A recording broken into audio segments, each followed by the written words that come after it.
We need strong programs so that people that love us and want to love our country and will end up loving our country are allowed in, not people that want to destroy us and destroy our country. President Trump defending his immigration and refugee restrictions from those 7 terror hotspots. He's effectively saying that no country in the world would let in people who seek to destroy their home country. My next guest, he's an immigrant. He's a small business owner. He's from one of the 7 nations on pause.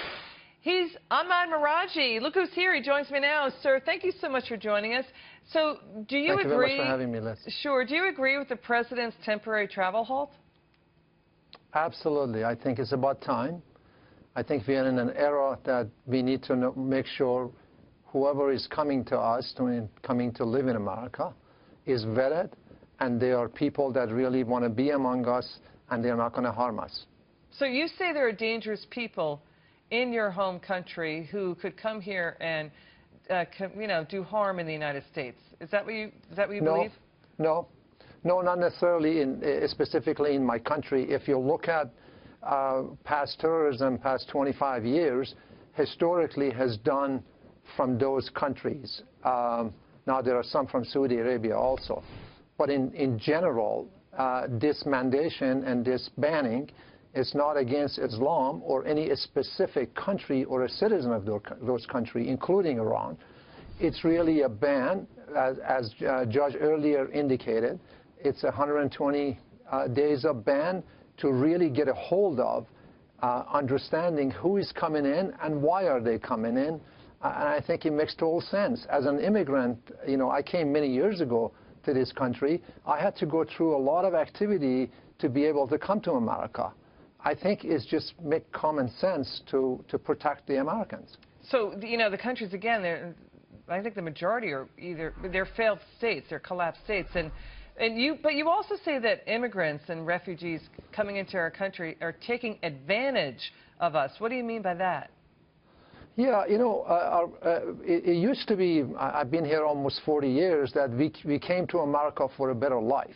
It's almost changing now. We're coming to America to take advantage of America, to get, to earn the education, to learn the system, either go back or perhaps, for that matter, try to cash in as much as we can.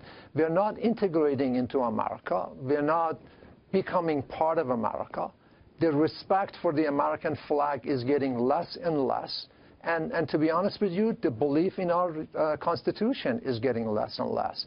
The more we will have foreigners coming, which is great, I'm one of them, but I think as more mass of group of foreigners will come, they will have less opportunity to integrate among us, learn our language, our culture, and I think that's really beginning, and I've seen that past 10, 15 years. There are not people, not necessarily from Mexico for that matter, even Iran and other countries, they don't speak English. So then you didn't speak English, right? You didn't speak English when you came here. I could not say a word when I came to America. And I had to adapt it. And today I'm a businessman, work among Americans. I have Americans as employees. And in order for you to succeed as an immigrant, you have to adopt the American culture. That's just a common sense. And to be honest with you, that's getting less and less. So you say there are Muslim countries that support the U.S. There are others like Iran, your home country, don't. But, I want to understand your background. You're such an interesting person. And you've said, I think, that Muslim countries like the UAE agree with the president's executive order. But you, yourself, you were born in Iran. You immigrated to the U.S. 40 years ago. You speak English now. And, you went through education process here. And you got jobs at Xerox and H&R Block before starting your own business here. Is that right? That's correct. That's correct. I was fortunate, obviously, but as immigrants, we come to America for a better life, for education, to not necessarily make money, but have a better life, better opportunity, freedom, as we all know, because that doesn't exist in other where we come from, for that matter. or any country for that matter. So, you know, that's the opportunity, the reason we come to America. But it's almost like some of that perhaps because of our foreign policy, that picture has changed now. Immigrants are coming here to work, to learn our system, and to buy our land, to buy our companies.